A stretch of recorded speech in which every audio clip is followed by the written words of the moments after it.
tonight out of America's iconic Motor City, Detroit, waving the white flag, the city filing for bankruptcy.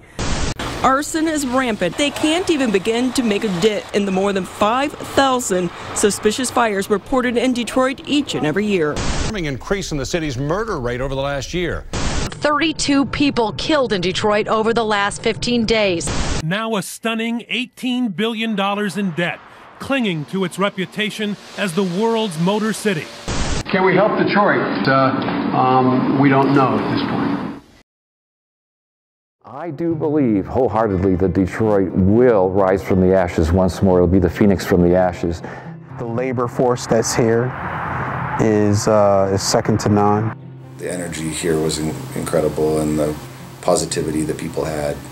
I just knew it was the place I was supposed to be. The city's future definitely looks bright, and particularly, even though the city's in bankruptcy, what it's going to present is a clean balance sheet for the city and a fresh start. The reason you're interested is because of the history and the tradition and the quality of craftsmanship here.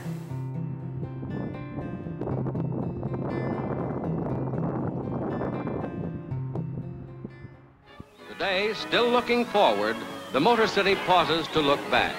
Down the main street of the city moves the history of the American motor car.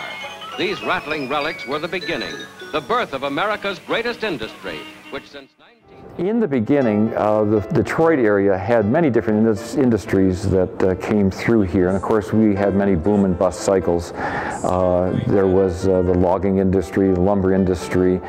They built stoves here, one of the largest stove manufacturers. They had railway cars and other types of railroad cars that were built here.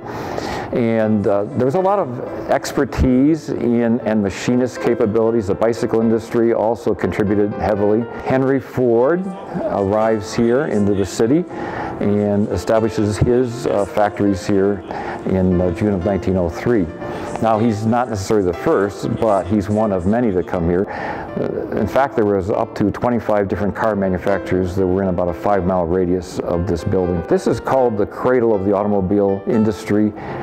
Because that expertise is here, and because the knowledge and the wherewithal and the ability to move the goods in and out through the railway system, through the waterway, there's a rail connecting Detroit and Canada.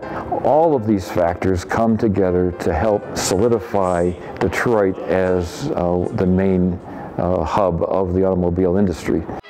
Detroit, center of America's great automobile industry, marks the 50th anniversary of its beginning. Birthplace of the production line and the new idea that almost everybody could have a car. So we are at the Ford Paquette Avenue plant. This is the first factory built for and owned by Ford Motor Company.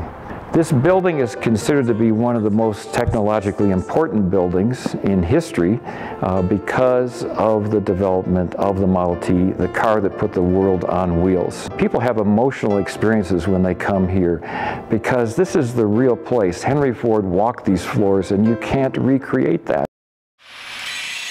The bicycle industry, what really links well with the automobile industry is you have that need for fine machining connection. It's strong, and it's the machinist capability that are here. It's that expertise that exists, and it just works well and meshes well with the automotive industry. This is the bottom bracket shell that we looked at earlier. Here's that head tube from before. That bent top tube. I'm going to get a sense of what all the different functions are. Yeah.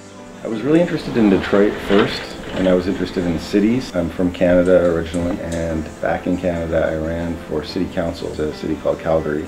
As I was running for office, I learned a lot about just different transportation policy issues, and this idea that you can build a city around cars or you can build a city around people, and that there's a trade-off, and maybe a little more balance might be important for how we start thinking about cities.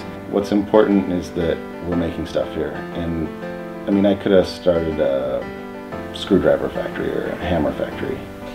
I think that the expertise of this region is making stuff really well and understanding machines and how to make things and how to make things that are good.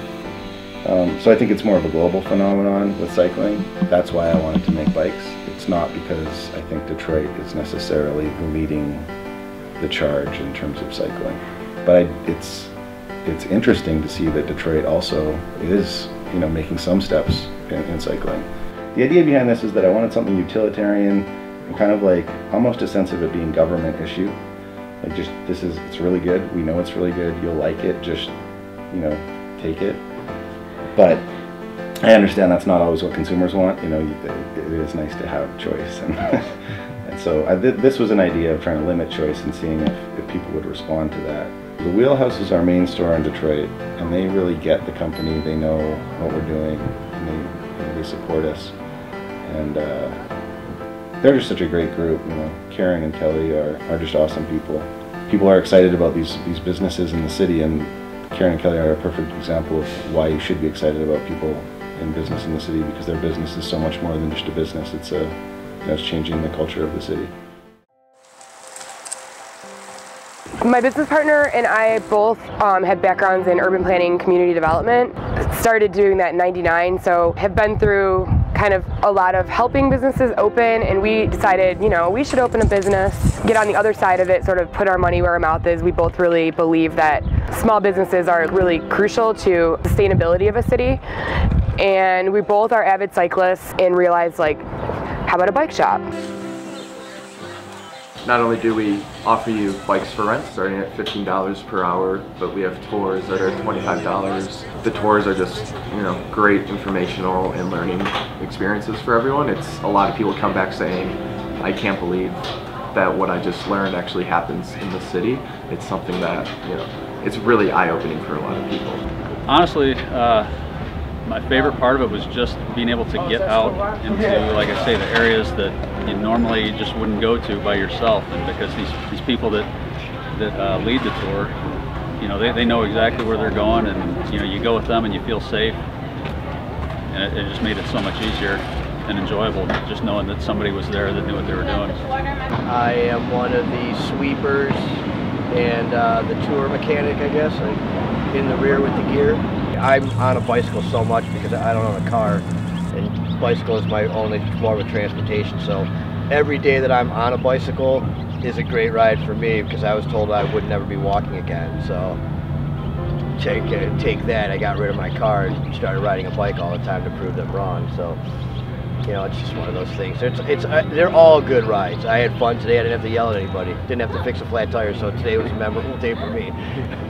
There's like 170 miles of bike lanes right now, and a lot of times when they're resurfacing streets, they're just including bike lanes as a matter of fact, because the roads are built for, you know, 3 times the people basically.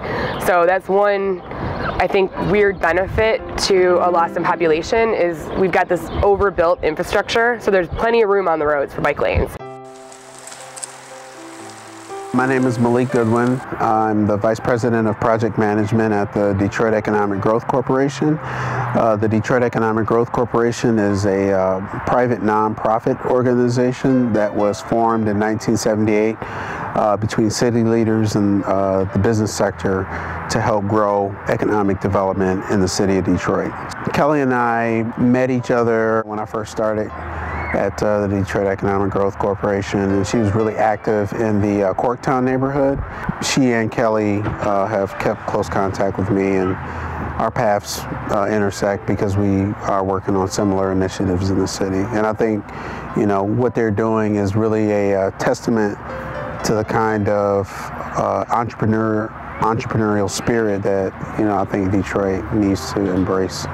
You know, small business growth is a key factor. I mean, there's national studies that show that, you know, most of the job growth happens at the small business level. I happen to be involved in a number of initiatives that are looking at ways in which you can connect bike paths to other areas where you're going to find a confluence of riders who might be coming off of a bus or coming off the people mover, being involved in those discussions with the city and some of the advocacy groups that are trying to really see more of a proliferation of bike lanes in the city. For the people who have been fighting for a better neighborhood, seeing the city truck hauling away debris is their hope tomorrow will be better. News now today, Detroit's big 3 automakers teaming up to save the DIA. GM, Ford, and Chrysler are dipping into their deep pockets, promising millions of dollars to help support retiree pensions. And the move keeps the art off the auction block. The Department of Natural Resources has been working around the clock on a wide range of projects, such as renovating long neglected buildings and bringing them up to code. 8:35, nearly 1,000 volunteers are expected to show up this morning to help plant 15,000 trees in an east side Detroit neighborhood. More than 20 acres of formerly blighted property have been all cleared and prepped for Hance Farm. There's nothing but tremendous optimism that we see coming forth. And it's a very exciting time. I think nothing but good to look forward to. Transportation Engineering Department at the City of Detroit has really come a long way in their support and enthusiasm for biking in the city, and they're leading the way on some of this stuff. People are seeing biking as one more sort of sign of livability and vibrancy. I really see Detroit, stabilizing in its population and just being okay with being what Detroit is. You know what I'm saying? No more hand-wringing, just being comfortable in your own skin about your legacy and where you're going. If the city is no longer going to be 1 million people, that's okay. If it's going to be 600,000 people, that's okay. I mean, there's tons of cities across the country that are 600,000, and their quality of life is rather high. And I think that Detroit can have that future for itself.